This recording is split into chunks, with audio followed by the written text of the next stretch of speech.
Hello दोस्तों, स्वागत है आप सबका। तो आज हम लोग हिंदी व्याकरण से पहला चैप्टर हम आप लोग के लिए लेकर आए हैं, भाषा और व्याकरण। तो भाषा और व्याकरण को आज हम लोग समझते हैं। तो सबसे पहले जानते हैं भाषा के बारे में। भाषा किसे कहते हैं?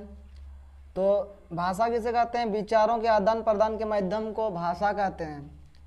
मतलब एक दूसरे के विचार का विनिमय करना, एक दूसरे के विचार का आदान प्रदान करना को ही क्या कहते हैं? भाषा कहते हैं। अपने विचारों को क्या करना? दूसरे तक पहुंचाना, दूसरे को विचारों को अपने तक लाना को ही क्या कहा जाता है? भाषा कहा जाता है। एक दूसरे का विचार का आदान प्रदान को ही क्या कहते हैं? भाषा कहते हैं। तो आप बात करते हैं जो भाषा है उसको कितने भागों में बांटा गया है। तो भाषा अगर देखिएगा तो मूल रूप से दो भागों में बांटा गया है, लिखित भाषा और मौखिक भाषा। लिखित और मौखिक भाषा। लेकिन और एक प्रकार का भाषा होता है सांकेतिक भाषा, लेकिन ये प्रमुख उतना नहीं है सांकेतिक भाषा। लेकिन लिखित भाषा और मौखिक भाषा दोनों क्या है? ये दोनों प्रमुख भाषा के क्या है? प्रकार है, दो प्रकार। और सांकेतिक भाषा भी एक प्रकार का भाषा ही है, लेकिन उतना प्रमुख नहीं है। तो लिखित भाषा का अगर उदाहरण दिया जाए तो लिखित भाषा का उदाहरण में जैसे किताब कॉपियों में लिखी गई जो भाषा होता है, मतलब लिख कर किसी को क्या करना? बताना। तो लिख कर किसी को बताना, लिख कर बताना, तो लिखी गई भाषा को क्या कहते हैं? लिखित भाषा। लिख कर अपने भावों को, विचारों को क्या करना?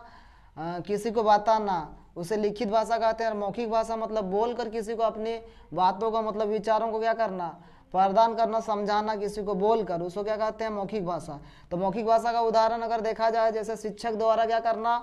वर्ग में पढ़ाना, फोन में बात करना, नेता द्वारा क्या करना? भाषण देना। ये सब उदाहरण हो गया आपका मौखिक भाषा का। और एक होता है तीसरा सांकेतिक भाषा। सांकेतिक भाषा में कोई मतलब संकेत के द्वारा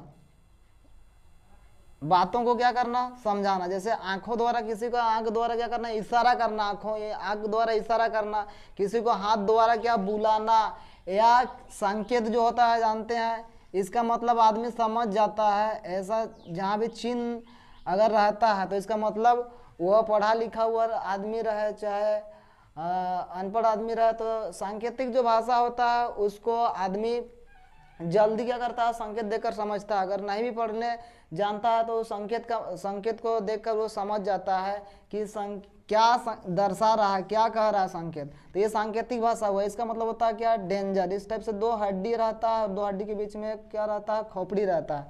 तो वो क्या दर्शाता है? डेंजर होता है। इसका मतलब होता है डेंजर, मतलब वहां जाने से क्या है? खतरा है। तो इस भाषा को अगर वो अनपढ़ आदमी भी है, पढ़ा लिखा थोड़ा सा भी नहीं, तो उसको समझता है उस चीज़ को। और उसके बाद कहीं अगर जाते हैं हम लोग रास्ते में, तो बहुत सांकेतिक भाषा का बहुत प्रयोग रहता है। अगर रास्ते में अगर सफ़र करते हैं, कहीं वाहन से जाते हैं, तो हम लोग को हर एक जगह पर बोर्ड मिलता है और उसमें ज़्यादातर सांकेतिक भाषा का प्रयोग रहता है। जैसे ऐसा तीर चिन्ह दर्शा हुआ रहेगा, मतलब इसका मतलब हुआ कि रास्ता जो आगे मिलेगा वो इसी टाइप की क्या होगा? मुड़ेगा।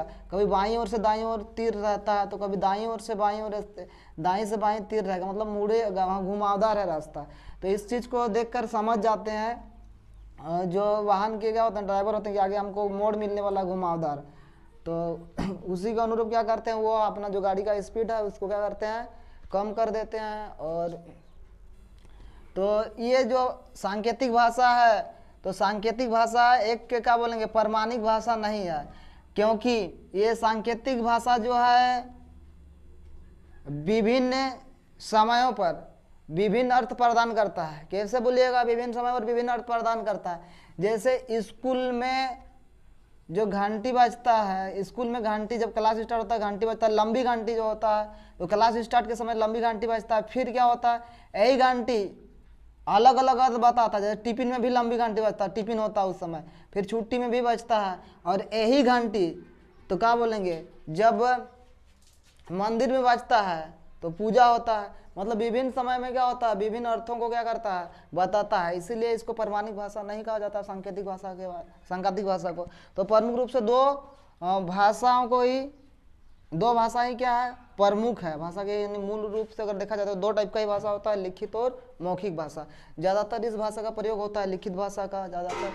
तो आगे हम लोग बढ़ते हैं और फिर चर्चा करते हैं और समझते हैं भाषा और व्याकरण क्या होता है। तो मुख्य रूप से दो टाइप का भाषा, और जो तीनों टाइप का जो भाषा हुआ, इन भाषाओं में सबसे पहले अगर मूल रूप से मूल भाषा किसको कहा जाता है, तो मूल भाषा मौखिक भाषा को सबसे पहले आदमी ने बोलना सीखा, उसके बाद संकेत करना सीखा, बोलने का संकेत करना सीखा, उसके बाद वो लिखना क्या सीखा। तो मूल रूप से अगर देखा जाए, मूल भाषा अगर देखा जाए तो मौखिक भाषा ही मूल भाषा है। सबसे पहले आदमी ने बोलना ही क्या किया था, सीखा था। तो चलिए उसके बाद फिर हम लोग बात करते हैं भाषा के बाद लिपि में आते हैं। लिपि किससे कहते हैं, लिपि। तो कोई भी भाषा को लिखने के लिए जिन ध्वनि चिन्हों का प्रयोग किया जाता है, किसी भी भाषा को लिखने के लिए, भाषा को लिखने के लिए जिन ध्वनि चिन्हों का प्रयोग किया जाता है, किसी भी भाषा को लिखने के लिए, किसी भी भाषा को लिखने के लिए जिन ध्वनि चिन्हों का प्रयोग किया जाता है, जिन ध्वनि चिन्हों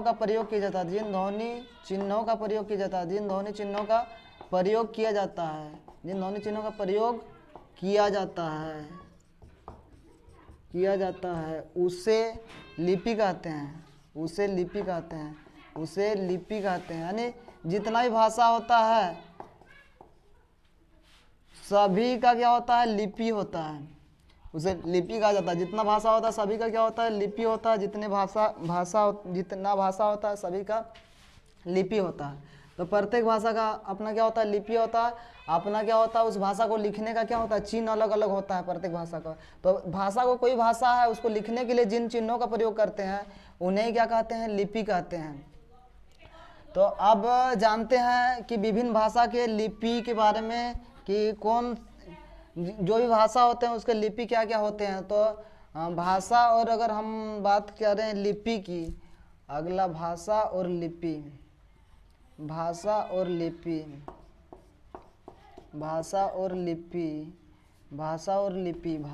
क्या लिपि। चलिए भाषा और लिपि 3 नंबर में जानते हैं, भाषा और लिपि। तो विभिन्न टाइप का जो भाषा होता है, सभी भाषा का अपना अपना क्या होता है, लिपि होता है। मतलब लिखने के लिए ध्वनि चिन्ह होता है। तो भाषा और लिपि, जानते हैं, जैसे एक तरफ जो है भाषा और एक तरफ लिखते हैं लिपि।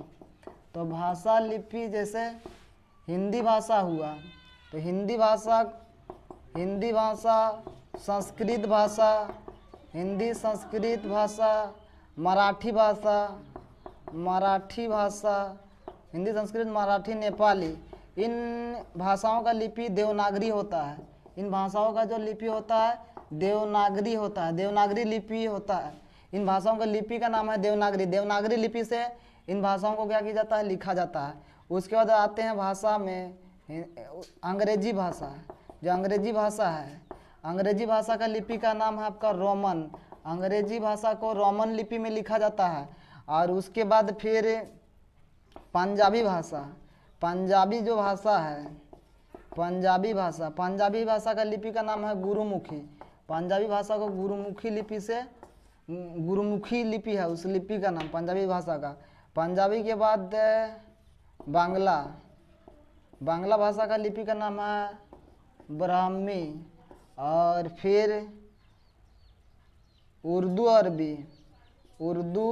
या अरबी जो भाषा होता है, उर्दू अरबी जो भाषा है, तो उर्दू अरबी भाषा का लिपि का नाम है खरोष्टी या फारसी लिपि से क्या किया जाता है, उर्दू अरबी भाषा को लिखा जाता है। उर्दू अरबी भाषा को खरोष्टी या फारसी लिपि से लिखा जाता है। तो ये सब भाषा का क्या हो गया, लिपि हो गया। इन भाषा का क्या होगा, लिपि हो गया। तो प्रत्येक भाषा का अलग अलग क्या होता है, लिपि होता है। तो आप जानते हैं हिंदी, संस्कृत, मराठी, नेपाली भाषा का लिपि का नाम देवनागरी है। और हमेशा देवनागरी भाषा को बाईं से दाईं ओर लिखा जाता है। बाईं से दाईं ओर, देवनागरी लिपि को, देवनागरी जो लिपि होता है उसको बाईं से दाईं ओर यानी बाईं तरफ से स्टार्ट करते हैं, बाईं से दाईं ओर लिखा जाता है। अंग्रेजी भाषा का लिपि का नाम है रोमन, रोमन को भी बाईं से दाईं ओर लिखा जाता है। पंजाबी भाषा का लिपि का नाम है गुरुमुखी, उसको भी बाईं से दाईं ओर लिखा जाता है। बांग्ला भाषा का लिपि का नाम है ब्राह्मी, उसको भी बाईं से दाईं ओर लिखा जाता है। उर्दू और अरबी भाषा का लिपि का नाम है खरोष्टी या फारसी लिपि कहते हैं, इसको लिखा जाता है दाईं ओर से स्टार्ट होता है, लिखना दाईं ओर से आरंभ करते हैं और दाईं से बाईं ओर होता है। इसको याद रखना। उर्दू अरबी जो भाषा है उसका लिपि खरोष्टी या फारसी लिपि होता है। फारसी लिपि को लिखने का प्रारंभ किया जाता है दाईं ओर से बाईं ओर, दाईं से बाईं, और बाकी भाषा सबको लिखा जाता है। आपको जितना भी हिंदी, संस्कृत, मराठी, नेपाली हो, इसका लिपि का नाम देवनागरी, इसको बाईं से दाईं ओर। अंग्रेजी भाषा का लिपि का नाम है रोमन, इसको भी बाईं से दाईं ओर लिखा जाता है। पंजाबी भाषा गुरुमुखी लिपि है, गुरुमुखी लिपि को भी बाईं से दाईं ओर लिखा जाता है। बांग्ला भाषा का लिपि का नाम ब्राह्मी, उसको भी बाईं से दाईं ओर लिखा जाता है। यानी लिपि के बारे में समझ में आ गया। तो कोई भाषा है उसको लिखने के लिए क्या होता है, लिपि होता है, यानी ध्वनि या चिन्ह होता है। ध्वनि चिन्ह, जिन ध्वनिक चिन्हों की सहायता से हम लोग क्या करते हैं, उस भाषा को लिखते हैं, उसी को कहते हैं लिपि कहते हैं। तो उसी को लिपि कहा जाता है। अब बात करते हैं बोली के बारे में। अब आते हैं और चर्चा करते हैं बोली क्या होता है। तो बोली क्या होता है, तो बोली जो होता है भाषा का ही एक क्या होता है, रूप होता है। भाषा का वह रूप, भाषा का ही एक क्या होता है, रूप होता है। जो एक क्या बोलेंगे, बोली भाषा का वह रूप, भाषा का वह रूप, भाषा का ही एक रूप होता है, लेकिन लघु रूप, छोटा रूप होता है। भाषा का वह रूप जो एक छोटे क्षेत्र में प्रयोग किया जाता है, चाहे व्यवहार किया जाता है, बोल सकते हैं छोटे सीमित क्षेत्र में। भाषा का वो रूप जो एक छोटे क्षेत्र में व्यवहार होता है, चाहे उनका व्यवहार किया जाता है, व्यवहार किया जाता है। भाषा का वह रूप जो एक छोटे क्षेत्र में व्यवहार किया जाता है, व्यवहार किया जाता है, व्यवहार किया जाता है, उसे बोली कहते हैं। उसे क्या कहते हैं, बोली।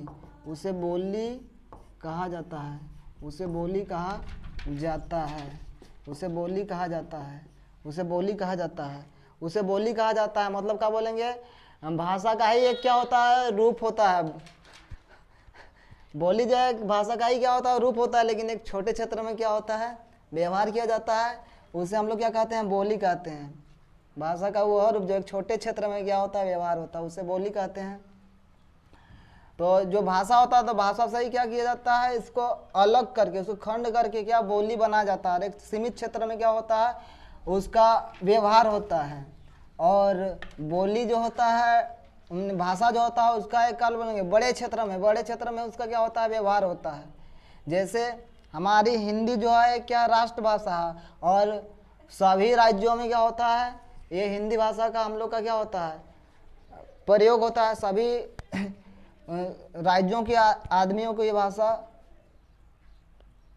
सही राज्य के आदमी में बोला जाता है, इस भाषा को क्या करते हैं, जानते हैं।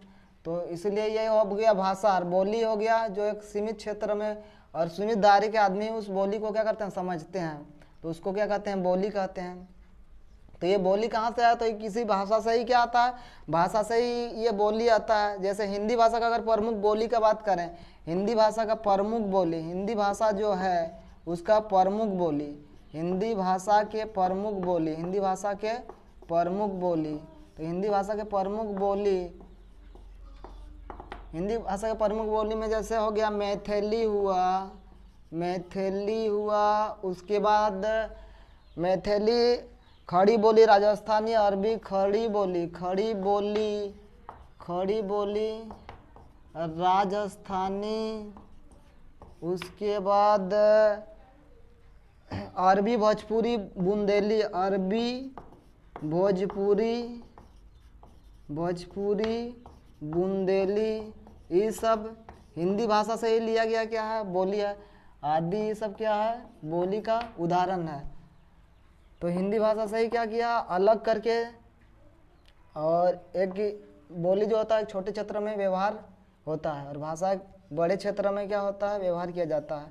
अब जानते हैं भाषा और बोली में अंतर क्या है। भाषा और बोली में अंतर, भाषा और बोली में अंतर, भाषा और बोली में अंतर। तो अंतर को समझते हैं, भाषा और बोली में दोनों में अंतर क्या है।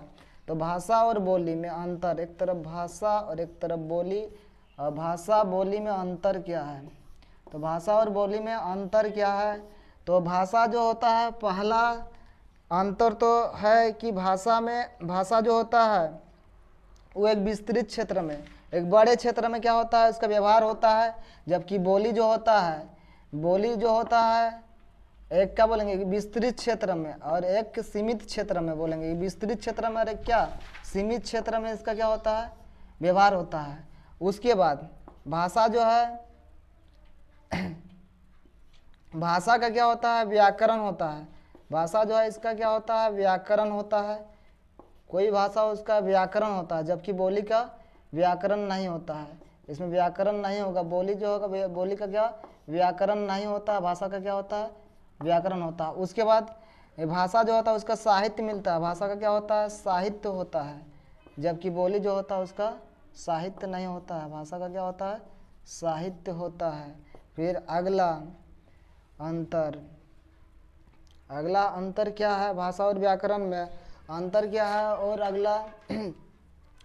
अगला अंतर दोनों में क्या है। पहला तो ये भाषा का प्रयोग विस्तृत क्षेत्र में, बोली का प्रयोग सीमित क्षेत्र में। इसका व्याकरण होता है, इसका व्याकरण नहीं होता है। और फिर इसका साहित्य होता है और इसका साहित्य नहीं होता है। और संविधान में इसका क्या है, दर्जा दिया गया है। संविधान में इसका क्या दर्जा है, इसका संविधान में दर्जा नहीं है। यही क्या है, अंतर है भाषा और बोली में। इसमें संविधान में दर्जा नहीं है। कुल 22 ही भाषा है जिसका संविधान में क्या है, दर्ज है। संविधान में कुल 22 भाषाओं को ही रखा गया है, 22 भाषा। तो भाषा संविधान में उसको दर्ज किया गया भाषा को, जबकि बोली को संविधान में दर्ज नहीं किया गया है। यही भाषा और बोली में अंतर है। तो आपका हिंदी, मैथिली तथा खड़ी बोली, इन सब का साहित्य का रचना हुआ है। हिंदी नहीं, हिंदी, अवधी ब्रजभाषा, अवधी मैथिली, ब्रजभाषा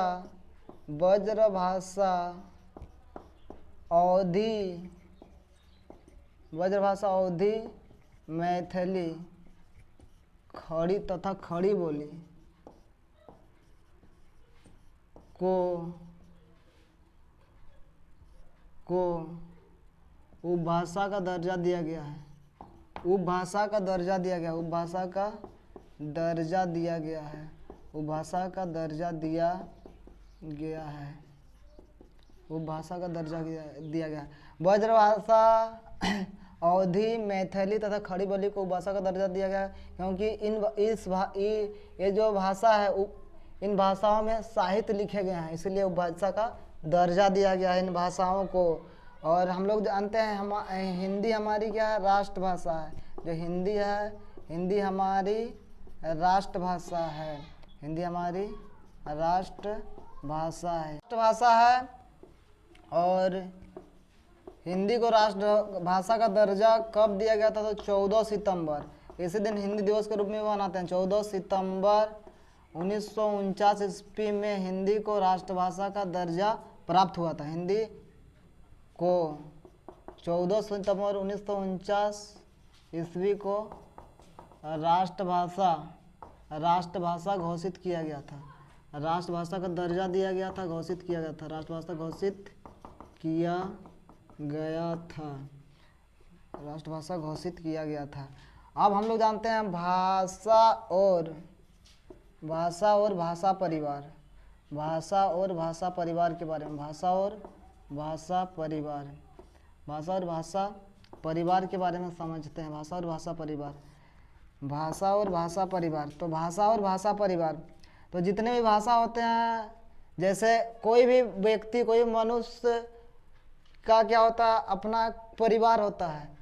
कोई भी मनुष्य है तो वह एक क्या होता है, किसी न किसी क्या होता है, परिवार से संबंध रखता है। कोई ना कोई क्या होता है, उसका परिवार होता है। तो उसी प्रकार यहाँ भी जो भी भाषा होते हैं वो उसका भी संबंध किसी न किसी भाषा के परिवार से होता है। तो जितने भाषा हैं उसका भी क्या होता है, परिवार होते हैं। जैसे एक ही परिवार में कोई व्यक्ति क्या होते हैं, जन्म लेते हैं एक ही परिवार में, और सबका क्या होता है, प्रत्येक व्यक्ति का क्या होता है, परिवार होता है। उसी प्रकार यहाँ जितने भी भाषा होते हैं उसका भी क्या होता है, परिवार होता है। और विश्व में भाषा के कुल 16 परिवार हैं। जितने भाषा हैं उसके 16 परिवारों में 16 परिवार हैं। 16 परिवारों में क्या किया, बांटा गया। लेकिन भारत में दो ही प्रकार के भाषा परिवार है। दो ही प्रकार का भाषा परिवार है। एक है आपका द्रविड़ भाषा परिवार एक, और दूसरा है आपका भारतीय भाषा परिवार।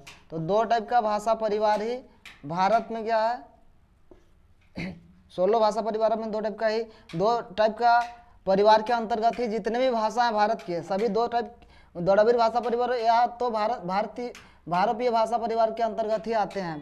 तो जितने भी दक्षिण भारतीय राज्य हैं, दक्षिण भारतीय राज्य जैसे तमिलनाडु, आंध्र प्रदेश, केरल और कर्नाटक, ये सब जितने दक्षिण भारत के राज्य हैं, इन दक्षिण भारत के राज्य में आपका ये द्रविड़ भाषा परिवार जो है, ये द्रविड़ भाषा पर जितने भी भाषा हैं दक्षिण भारत के, जैसे मलयालम, तमिल, तेलुगु, जितने भाषा हैं दक्षिण भारतीय राज्य के, वो भाषा द्रविड़ भाषा परिवार के अंतर्गत आते हैं। और बाकी भारत के जैसे शेष राज्य हैं, शेष राज्य के जितने भाषा हैं, शेष राज्य की जितने भी भाषाएं बोली जाती है शेष राज्यों में, जैसे बंगाली, असमी और भोजपुरी, ये सब भारतीय भाषा परिवार के अंतर्गत आते हैं। बाकी शेष राज्यों के भाषा जो हैं वो भारतीय भाषा परिवार के अंतर्गत आते हैं। जितने भी दक्षिण भारतीय राज्य हैं वह सभी द्रविड़ भाषा परिवार के अंतर्गत आते हैं। तो समझ में आ गया आप लोग को भाषा और क्या, भाषा परिवार के बारे में।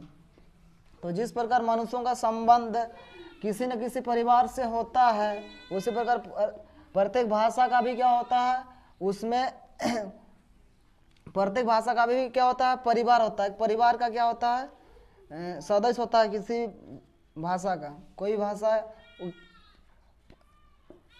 हो उसका भी अपना क्या होता है, परिवार होता है।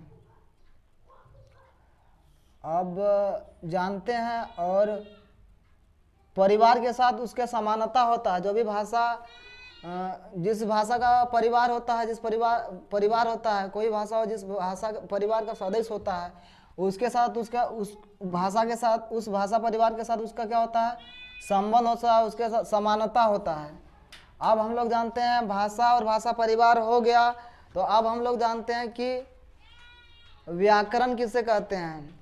तो व्याकरण, अगला हम लोग जानते हैं कि व्याकरण किसे कहा जाता है, व्याकरण। तो व्याकरण यानी ग्रामर। तो किसी भी भाषा को शुद्ध अगर क्या हो, बोलना या लिखना हो, तो उसके लिए उस भाषा का क्या, व्याकरण पता होना चाहिए। किसी भी भाषा को बोलने के लिए, किसी भाषा को किसी भाषा को शुद्ध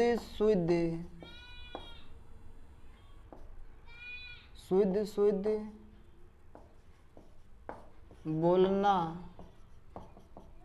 तथा किसी भाषा को शुद्ध बोलना तथा लिखना, किसी भाषा को शुद्ध बोलना, किसी भी भाषा को शुद्ध बोलना तथा व्याकरण वह शास्त्र, नहीं तो किसी भाषा को शुद्ध बोलना तथा लिखना को क्या कहते हैं, व्याकरण कहते हैं। चाहे ऐसा भी बोल सकते हैं, अर्थात व्याकरण कहते हैं, चाहे अर्थात हम बोल सकते हैं कि किसी भी भाषा का वो व्याकरण वह शास्त्र है जो किसी भी भाषा को शुद्ध बोलना तथा लिखना सिखाता है।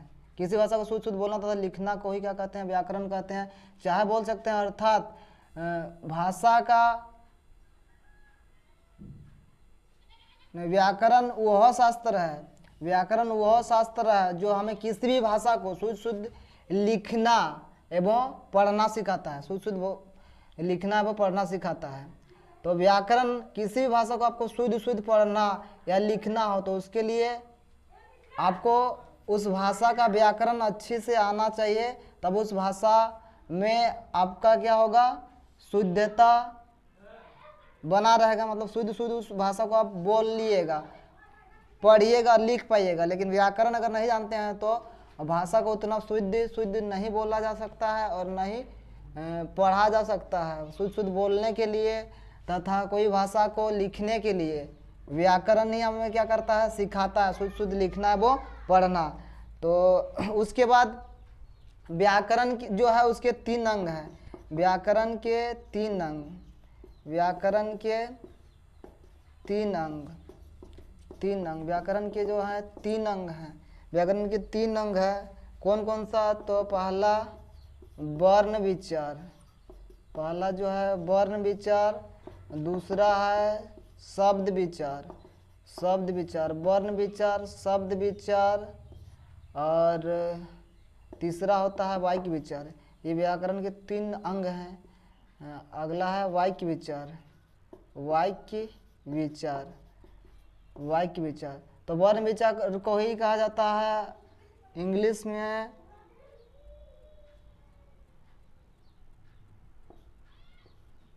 वर्ण विचार को ही कहते हैं आपका फोनोलॉजी, इसको कहते हैं फोनोलॉजी, फोनोलॉजी कहा जाता है। शब्द विचार के कहते हैं शब्द विचार को कहते हैं मॉर्फोलॉजी, मॉर्फोलॉजी, मॉर्फोलॉजी, शब्द विचार को मॉर्फोलॉजी।